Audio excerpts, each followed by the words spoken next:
Berita Satu View kembali hadir di Jurnal Pagi edisi akhir pekan. Sudah hadir dua narasumber di studio pagi ini. Ada Wakil Pemimpin Redaksi Koran Indopos, Arianto, serta sudah hadir juga wartawan senior Kompas, Muhammad Subhan. Mas Subhan, Mas Arianto, selamat datang di Berita Satu View. Ini kita membahas mengenai beberapa tema di pagi ini. Tema pertama yaitu kita bahas adalah eksekusi dari dua TKI di Arab Saudi begitu ya, Pak Subhan. Melihatnya seperti apa ini? Ketika pemerintah tidak diberitahu dan mendadak begitu pemberitahuannya dan sudah terjadi, sudah dieksekusi. Iya, ini memang persoalan hubungan diplomatik antar negara ya, dan tidak ada memang notifikasi yang mewajibkan bahwa katakanlah Arab Saudi sebelum mengeksekusi memberitahukan kepada negara asal TKI itu bahwa akan dieksekusi, tidak ada itu kan. Tetapi dalam etika diplomatik ini adalah bagian dari hubungan pergaulan internasional yang mesti dijaga gitu kan. Nah, dua TKI, yang pertama Siti Zainab ya dari Bangkalan, satu Karni ya. Dari Brebes itu kan sudah dieksekusi dan pemberitahuan kemudian. Ini reaksi kan jadi ya agak keras kan karena tidak ada pemberitahuan.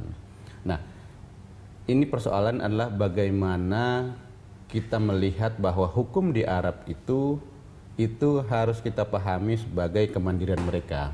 Sama seperti kita juga, tuntutan kita juga kan yang kemarin ketika kita menghukum mati yang Bali dan segala macam itu kan direspon luar biasa.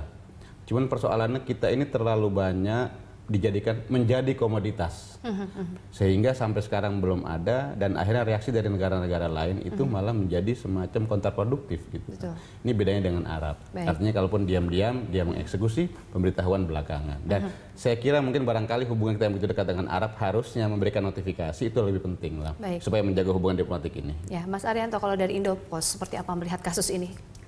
Ya, sebelumnya saya mengucapkan turut berduka cita terhadap keluarga korban. Mudah-mudahan tidak adalah kasus yang seperti ini terulang lagi, karena kasus seperti ini kan sudah terus berulang dan berulang sehingga seolah-olah menjadi banal gitu kan, menjadi biasa kalau ada TKW atau TKI yang dipancung di Arab Saudi atau di negara-negara yang lain. Semoga ini yang terakhir dan tidak ada lagi. Nah, ke depan ini kan kondisi abnormal ya. TKI atau TKW itu kan kondisi abnormal ketika di tanah air tidak ada lapangan pekerjaan yang layak, tidak ada lapangan pekerjaan yang cukup untuk tempat kerja mereka, sehingga mereka pun terpaksa karena kebutuhan keluarga, kebutuhan pendidikan anak-anaknya, mereka terpaksa mencari pekerjaan di luar negeri. Nah, ini sebenarnya kondisi abnormal ya. Kondisi normalnya adalah pemerintah menyediakan lapangan pekerjaan, memberikan pendidikan yang cukup, keterampilan yang layak, sehingga ketika mereka menjadi TKW pun harus mempunyai skill gitu, skill labor bukan unskill labor. Nah, ini yang ke depan PR besar bagi pemerintah yang sekarang adalah menyiapkan tenaga kerja yang terdidik untuk bekerja di luar negeri, bukan lagi pekerjaan yang unskilled labor gitu. Nah, kita kembali lagi ke kasus begitu ya, Mas Subhan, bahwa reaksi dari pemerintah Indonesia memanggil Dubes Arab begitu, Kedubes Arab begitu. Ini seperti apa untuk hubungan dari kedua negara terkait azas diplomatiknya? Sebenarnya kan kita kan punya romantika hubungan yang begitu dekat sebenarnya. Betul. Arab dan Indonesia ini kan, artinya bahwa kita ini jemaah haji terbesar, muslim terbesar, punya kedekatan-kedekatan gitu yang sangat intim sebetulnya dengan pemerintah Arab Saudi. Tetapi dalam hal ini kadang-kadang itu tidak menjadi modal ya, tidak menjadi modal. Nah, pemerintah Indonesia harus lebih intens membangun hubungan yang lebih dekat, sehingga artinya ada bocoran-bocoran tertentu yang harus diberitahukan oleh pemerintah Arab Saudi kepada Indonesia lebih dahulu gitu kan. Nah, kalau dalam kasus ini, pemerintah harus memanggil untuk minta penjelasan. Saya kira dalam kapasitasnya, apa proses terjadi, terus bagaimana, dan ini pemerintah perlu informasi ini untuk menjelaskan pada keluarga. Kan jangan sampai nanti pemerintah tidak tahu menahu dalam hal terkait dengan nasib warganya di luar negeri. Karena tanggung jawab pemerintah adalah melindungi warga negara yang ada di luar negeri, baik dari segi hukum, keamanan, segala macam gitu kan. Tapi tetap menghormati bahwa hukum yang ada di negara lain juga harus kita hormati. Ya. Nah itu. Ya, Mas Arianto, kalau kita lihat juga sudah 3 kali ya pemerintah Indonesia mencoba untuk mengirimkan surat keberatan begitu, dan ada juga tawaran 90 miliar untuk pembayaran tuntutan begitu ya, tidak dieksekusi mati. Tapi ini semua tergantung dari hukum yang mutlak ada di sana begitu, yang memang ahli waris yang memegang peranan begitu ya. Bagaimana Anda melihatnya? Ya, pemerintah hanya sebatas berusaha bagaimana melindungi warga negaranya, ya kan? Itu sudah menjadi kewajiban pemerintah sesuai diatur di dalam konstitusi alinea keempat itu. Namun pemerintah pun juga harus menghormati hukum yang berlaku di sana karena mereka punya otoritas, mereka punya hukum yang harus dihormati juga. Sebagaimana Indonesia ketika menerapkan hukuman mati, ya negara lain juga harus menghormati hukuman di Indonesia.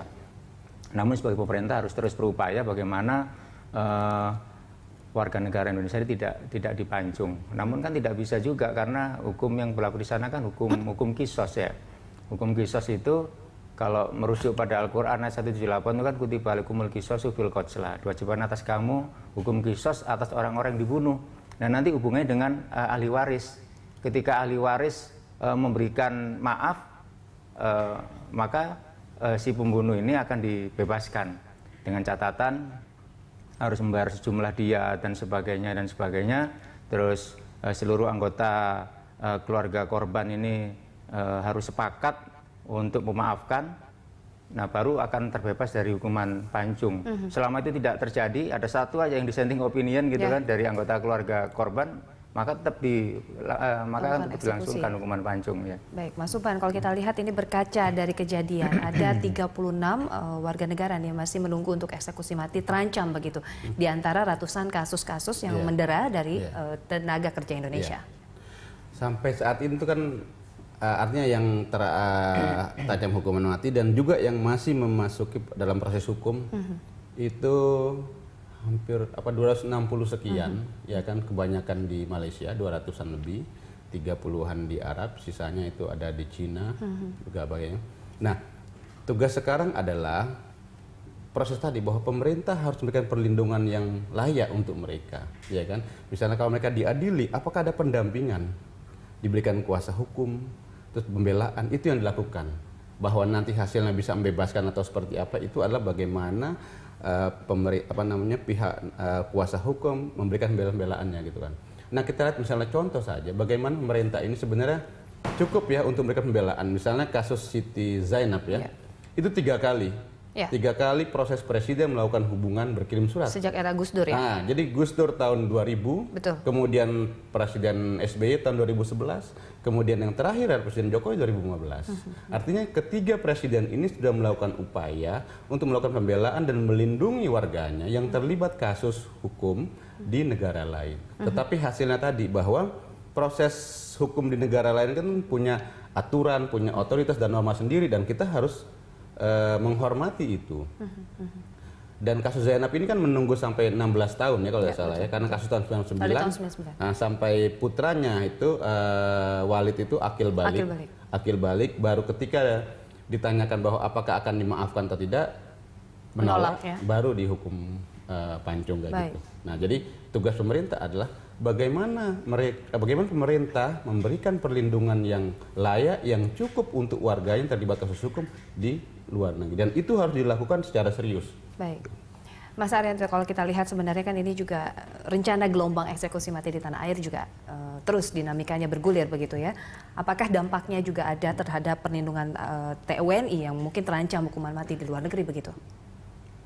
Ya, saya kira masing-masing negara kan punya otoritas ya kan. Indonesia punya hukuman mati bagi narkoba, bagi pembunuh juga. Ya, itu harus dihormati oleh negara yang lain. Ya kan? Begitu pula negara lain yang menerapkan hukuman yang sama, Indonesia pun juga harus menghormati. Baik. Jadi ya masing-masing saling menghormati, begitu kan. Baik, Mas Arianto, kita jeda dulu Mas Subhan. Kita lanjutkan ke topik berikutnya, nanti ada topik mungkin terkait peredaran narkoba di lapas begitu ya. Sesaat lagi, tetaplah di Berita Satu View.